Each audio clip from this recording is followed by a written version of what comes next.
कोकणामधील रिफायनरीसह इतर प्रमुख प्रकल्प हे कायम चर्चेत असतात।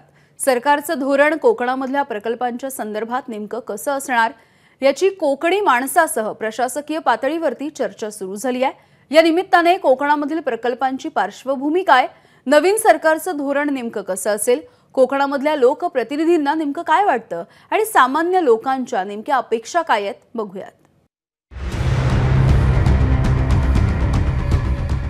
राज्यात नव्या सरकारचा शपथविधी होण्यापूर्वीच कोकणातील रिफायनरी प्रकल्प राज्याबाहेर गेल्याच्या बातम्या काही प्रसार माध्यमांनी प्रसारित केल्या। त्यामुळे इतर प्रकल्पांचं भवितव्य काय अशी चर्चा पुन्हा एकदा सुरू झाली। 2019च्या विधानसभा निवडणुकीच्या तोंडावर नाणार रिफायनरी रद्द करण्याचा मुद्दा होता, तर 2024च्या विधानसभा निवडणुकीत बारसू रिफायनरीचा मुद्दा प्रचारात रंगला। लोकांना जो प्रकल्प नको तो प्रकल्प जो आहे तो कोकणात येणार नाही, पण पर्यावरण पूरक जो आहे हा प्रकल्प कोकणामध्ये आणण्यासाठी आमचे पूर्ण प्रयत्न असतील आणि त्याची सुरुवात देखील झालेली आहे। कोकणापासून या राजापूर विधानसभेमध्ये 100% एक मोठा प्रकल्प येईल आणि हजारो तरुणांना जे आहे हे रोजगार देण्याचं काम आम्ही करू।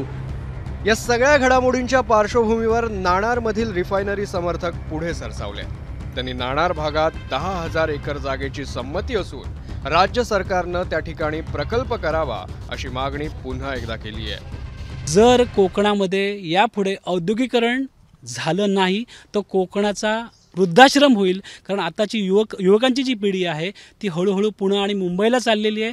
हा प्रकल्प हा कोकणामध्ये नाणारमध्ये आला पाहिजे, जेणेकरून रत्नागिरी आणि सिंधुदुर्ग या दोन्ही जिल्ह्यांचा विकास होईल आणि महाराष्ट्र पुढे जाईल। कोकणात रिफायनरी आल्यास त्याचा फायदा आणि देशाच्या दृष्टीने देखील त्याचं महत्त्व सध्या अधोरेखित केलं जात आहे। प्रदूषणाच्या मुद्द्यावर होणारा विरोध आणि त्याचं शंका निरसन करण्याची तयारी देखील आता काही स्थानिक अभ्यासक किंवा तज्ज्ञ मंडळींनी दर्शवली आहे।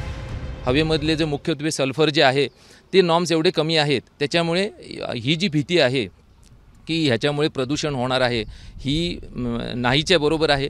म्हणून आपण ही भीती न बाळगता लोकांचे जे गैरसमज आहेत, मुख्यत्वे लोकांचं गैरसमज आहे, त्यांना हे माहीत नाही आहे, कोणीतरी काहीतरी सांगतं की हे असं होणार आहे तसं होणार आहे, ते अशा गोष्टी होत नाहीत। पण ते जे गैरसमज आहेत ते दूर करून ही रिफायनरी त्वरित आपण केली पाहिजे।